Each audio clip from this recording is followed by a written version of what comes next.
Hello students. तो आज हम लोग प्रिपरेशन ऑफ एसिड डेरिवेटिव को कंटिन्यू कर रहे होंगे, जो कि ORM1 का पार्ट 6 है। यदि आपने अभी तक पार्ट 1 to 5 नहीं देखे हैं तो हमारे चैनल पे जाके पार्ट 1 to 5 देख लें। तो पार्ट 5 में एसिड डेरिवेटिव का दो प्रिपरेशन देख लिए थे। एक तो एसिड क्लोराइड कैसे प्रिपेयर होता है और एनहाइड्राइड। आज जो है एस्टर का प्रिपरेशन देखेंगे और एमाइड का प्रिपरेशन देखेंगे। तो एस्टर में क्या होता है कि एसिड प्लस अल्कोहल में से -H2O हो जाता है, तो कार्बन और ऑक्सीजन के बीच में बॉन्ड बन जाएगा, तो ये आपका एस्टर बन जाता है। इसके लिए रिएजेंट होता है ड्राई HCl या फिर कंसंट्रेटेड H2SO4। इसके बाद नेक्स्ट पॉइंट है carboxylic acid act as a Bronsted base. तो ये एस्टेरिफिकेशन में जब एस्टर बनता है तो इस केस में कार्बोजाइलिक एसिड जो है बेस की तरह एक्ट करता है, ब्रोंस्टेड बेस। ब्रोंस्टेड बेस का डिफिनेशन क्या होता है? जीओसी के टाइम बताए थे कि जो प्रोटोन को एक्सेप्ट करे उसको ब्रोंस्टेड बेस बोलते हैं। तो प्रोटोन मतलब H+ सिर्फ प्रोटोन ही तो है, इसके पास ना तो इलेक्ट्रॉन है ना न्यूट्रॉन है। तो अगर H+ एक्सेप्ट करेगा तो उसको ब्रोंस्टेड बेस बोलेंगे। यह है एसिड, लेकिन एस्टेरिफिकेशन के टाइम बेस की तरह एक्ट करता है, ब्रोंस्टेड बेस। जैसे देखिए आपके पास RCOH है, ये लोन पेयर जो है H+ एक्सेप्ट कर लेता है। कंसंट्रेटेड H2SO4 मतलब एसिडिक मीडियम। कंसंट्रेटेड होना जरूरी है, डाइल्यूट का आगे बताएंगे कि डाइल्यूट में जो है एस्टर नहीं बनता है। अभी बस जान लीजिए कि कंसंट्रेटेड H2SO4। तो H+ एक्सेप्ट करेगा, ये O जो है ऑक्सीजन पे लोन पेयर अपना देगा H+ के साथ बॉन्ड बनाने के लिए, तो ये OH बनाएगा। और ये जो डबल बॉन्ड है कार्बन ऑक्सीजन के बीच में, ये डबल बॉन्ड ऑक्सीजन की तरफ शिफ्ट होगा तो कार्बन और ऑक्सीजन के बीच में सिंगल बॉन्ड बनेगा। तो कार्बन एक OH पहले से था और ये H एक्सेप्ट करके OH बन गया और ये सिंगल बॉन्ड हो गया कार्बन ऑक्सीजन के बीच में। तो कार्बन ऑक्सीजन के बीच में सिंगल बॉन्ड और H। तो इलेक्ट्रॉन जो है ऑक्सीजन की तरफ शिफ्ट हुआ तो कार्बन पे पॉजिटिव चार्ज आ जाएगा। तो ये कार्बन पे पॉजिटिव चार्ज आ गया। अब ये पॉजिटिव चार्ज यहाँ ROH अल्कोहल के पास ऑक्सीजन पे लोन पेयर है तो न्यूक्लियोफाइल की तरह एक्ट करेगा, तो ये अटैक करेगा इस पॉजिटिव चार्ज वाले कार्बन पे। तो इस कार्बन और ऑक्सीजन के बीच में बॉन्ड बन जाएगा। तो कार्बन ऑक्सीजन के बीच में बॉन्ड बन गया और ऑक्सीजन पे पॉजिटिव चार्ज आ गया, क्योंकि ऑक्सीजन अपना लोन पेयर डोनेट कर दिया बॉन्ड बनाने के लिए, तो इसका इलेक्ट्रॉन कम हो गया तो इस पे पॉजिटिव चार्ज। तो ये आपका बनेगा। उसके बाद जो है IUPAC नोमेनक्लेचर के टाइम भी बताए थे कि एक कार्बन पे 2 OH अनस्टेबल होता है तो H2O रिमूव करके कार्बन और ऑक्सीजन के बीच में डबल बॉन्ड बन जाता है। तो ये इस तरह से H2O रिमूव करेगा और कार्बन डबल बॉन्ड ऑक्सीजन बना लेगा, तो आपका बनेगा RC डबल बॉन्ड ORH और इस पे पॉजिटिव चार्ज। अब ये क्या करेगा कि H+ अपना रिलीज कर देगा तो ऑक्सीजन पे चार्ज जो है 0 हो जाएगा, क्योंकि ये H+ जब जाएगा तो अपना इलेक्ट्रॉन छोड़ के जाएगा। तो इलेक्ट्रॉन आ गया तो पहले से पॉजिटिव चार्ज था, एक और आया तो एक निगेटिव चार्ज आ जाएगा, तो +1 -1 तो चार्ज 0 आ जाएगा ऑक्सीजन पे। तो आपका एस्टर बन जाएगा RC डबल बॉन्ड OR। ये आपका एस्टर इस तरह से बनता है।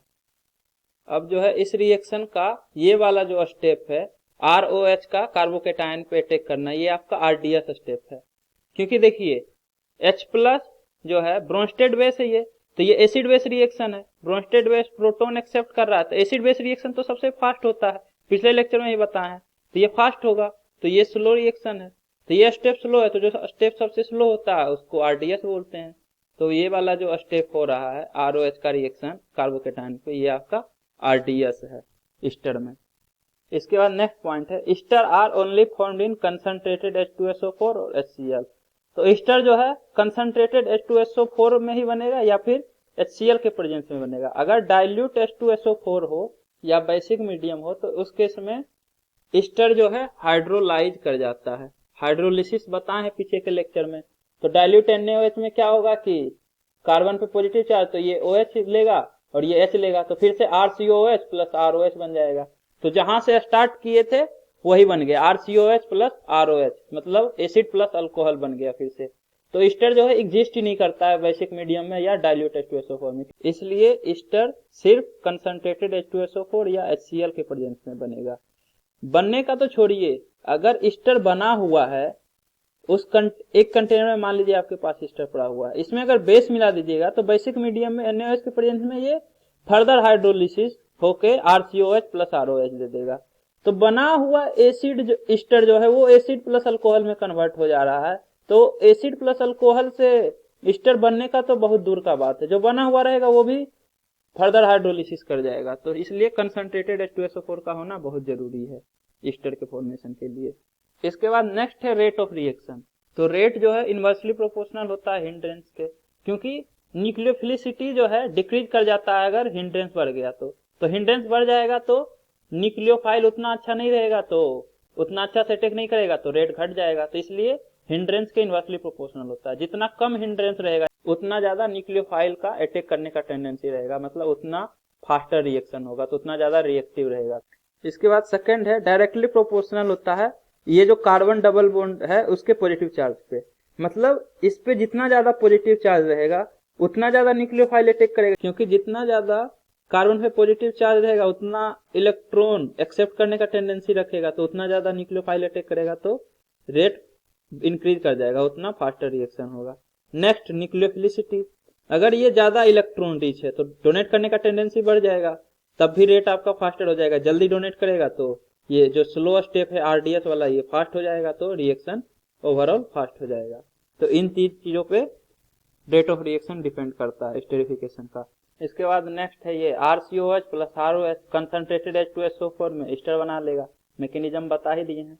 अगर डाइल्यूट H2SO4 कर देंगे तो ईस्टर जो है फिर से कार्बोजाइलिक एसिड प्लस अल्कोहल बना लेगा, तो डाइल्यूट H2SO4 में ये हाइड्रोलाइज कर जाएगा। तो हाइड्रोलिसिस में H2O ऐड होता है, तो जिस कार्बन के पास पॉजिटिव चार्ज उसको OH माइनस दे दीजिए, और इसके पास नेगेटिव चार्ज तो इसको H प्लस, तो ROH RC double bond OH, तो फिर से एसिड प्लस ईस्टर बना लेगा। ये देखिए OH इसको मिलेगा, H इसको मिलेगा H2O से, तो हाइड्रोलिसिस होगा तो एक OH एक OH। नेक्स्ट पॉइंट है labelled oxygen is present in product. तो अगर लेबल्ड ऑक्सीजन का आइसोटोप है तो प्रोडक्ट में जो है ऑक्सीजन का आइसोटोप प्रेजेंट रहेगा। जैसे देखिए इस केस में अल्कोहल का ऑक्सीजन जो है आइसोटोप है, एटॉमिक मास 18 है, तो ये वाला प्रोडक्ट बनेगा। तो कैसे बनेगा कंसंट्रेटेड H2SO4 में, मैकेनिज्म देख लीजिए। तो पहले तो ये H प्लस लेके OH बना लेगा, कार्बन पे पॉजिटिव चार्ज आ जाएगा। फिर ROH, ये जो ऑक्सीजन है ये अपना लोन पेयर देके ये कंपाउंड बनाएगा। ROH के पास जो ऑक्सीजन है ये 18 है, मतलब एटॉमिक मास इसका 18 है 16 के बजाय, लेवल्ड है इसलिए। अब माइनस H2O होगा, तो RC डबल बॉन्ड O और H प्लस, तो RC डबल बॉन्ड O के बाद जो ये ऑक्सीजन कनेक्टेड रहेगा ये आपका 18 रहेगा, तो लेवल्ड ऑक्सीजन प्रोडक्ट में बनेगा। अब अल्कोहल के जगह यदि एसिड में लेबल्ड ऑक्सीजन प्रेजेंट है तो प्रोडक्ट में दो प्रोडक्ट बनेगा, एक में आपका लेबल्ड ऑक्सीजन नहीं रहेगा, मतलब दोनों ऑक्सीजन का एटॉमिक मास 16 है, एक में आपका लेबल्ड ऑक्सीजन प्रेजेंट रहेगा। तो मैकेनिज्म से देखते हैं।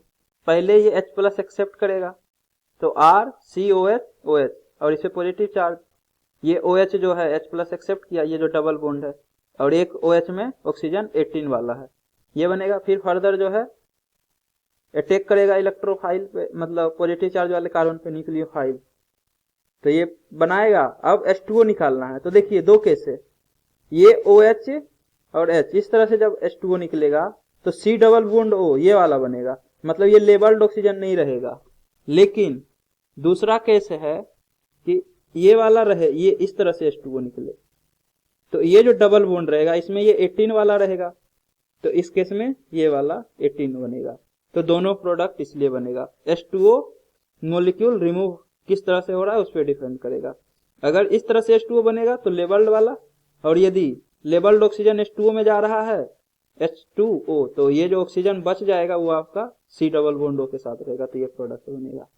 तो इसलिए अगर लेबल्ड ऑक्सीजन है तो प्रोडक्ट में तो रहेगा फिक्स है, चाहे अल्कोहल के साथ रहे या एसिड के साथ रहे। एसिड के साथ रहे तो दो प्रोडक्ट बनेगा, एक में लेबल्ड ऑक्सीजन नहीं है एक में है, और अल्कोहल के साथ है तो लेबल्ड ऑक्सीजन वाला ही प्रोडक्ट बनेगा। इसके बाद नेक्स्ट है एमाइड। तो एमाइड आपका होता है C double bond O NH2। तो कार्बोजाइलिक एसिड प्लस अमोनिया को जब हीट करते हैं तो आपका एमाइड बन जाता है। तो सबसे पहले क्या होगा, एसिड और ये बेस है अमोनिया, तो एसिड बेस के रिएक्शन से साल्ट बनाएगा, तो RC double bond O minus और NH4 प्लस, ये अपना H प्लस रिलीज कर देगा एसिड है तो, और ये एक्सेप्ट कर लेगा, तो RCO minus NH4 plus salt बन गया। फर्दर जब हीट होता है तो H2O ये रिमूव कर देता है, तो H2O रिमूव करेगा तो NH2 और एक ऑक्सीजन यहाँ से जाएगा तो RC double bond O NH2 बन जाएगा। तो एमाइड इस तरह से बनता है। एसिड प्लस अमोनिया को, मतलब कार्बोजाइलिक एसिड प्लस अमोनिया को हीट करते हैं तो पहले साल्ट बनाता है, एसिड बेस रिएक्शन सबसे फास्ट, उसके बाद H2O मॉलिक्यूल रिमूव करके एमाइड बना लेता है। सिमिलरली यहाँ बेंजीन कार्बोजाइलिक एसिड है और ETNH2 है, तो ये लोन पेयर जब अटैक करेगा तो PH C double बॉन्डो NH3 plus ET, एक हाइड्रोजन की जगह ET रहेगा, तो ये एक हाइड्रोजन की जगह ETH रहेगा, बाकी एमाइड रहेगा। ये 1 डिग्री एमाइड है, ये 2 डिग्री एमाइड है, PH C double बॉन्डो NH ET। तो और सेकेंड है कि अमोनियम साल्ट, अगर आपके पास अमोनियम साल्ट ही है, मतलब कार्बोजाइलिक एसिड प्लस अमोनिया से रिएक्शन करके जो साल्ट बन रहा है RC double बॉन्डो minus NH4 plus, वही है आपके पास RC डबल बॉन्डो NH4, मतलब CO माइनस है और NH4 प्लस है, तो इसको सिर्फ हीट कर दीजिएगा तो एमाइड प्लस H2O बन जाएगा, मतलब H2O मॉलिक्यूल इससे रिमूव हो जाता है। सिमिलरली नेक्स्ट है, तो ये आपका सक्सिनिक एसिड का रिएक्शन जब अमोनिया के साथ करवाएंगे तो सक्सिनिक एसिड में 2 COH ग्रुप रहता है, तो दोनों COH का जो H प्लस है वो अमोनिया के साथ रिएक्शन करके साल्ट बनाएगा, तो इस तरह से COO minus NH4 plus. Similarly second जो COH रहता है वो भी COO माइनस NH4 प्लस। इसको जब हीट करेंगे तो H2O प्लस अमोनिया निकलता है, तो 2 मोल H2O निकलेगा, तो आपका ये एमाइड बनेगा पहले CONH2 CONH2, उसके बाद इससे अमोनिया निकल जाएगा और ये नाइट्रोजन और कार्बन के बीच में बॉन्ड बन जाएगा, तो CH2 CH2 C double बॉन्डो NH C double बॉन्डो, तो देखिए CH2 CH2 C double बॉन्डो NH C double बॉन्डो, ये आपका प्रोडक्ट बन जाएगा अमोनियम साल्ट को हीट करने पे। तो इस तरह से आप एमाइड और ईस्टर प्रिपेयर कर सकते हैं। बाकी एनहाइड्राइड और एसिड क्लोराइड पिछले लेक्चर में बता दिए थे किस तरह से प्रिपेयर होता है। तो उम्मीद करता हूं कि आपको ये वीडियो पसंद आई होगी। यदि आपको ये वीडियो पसंद आई है तो इसे लाइक करें, कमेंट करें और अपने दोस्तों के भी शेयर करना ना भूलें। Thank you.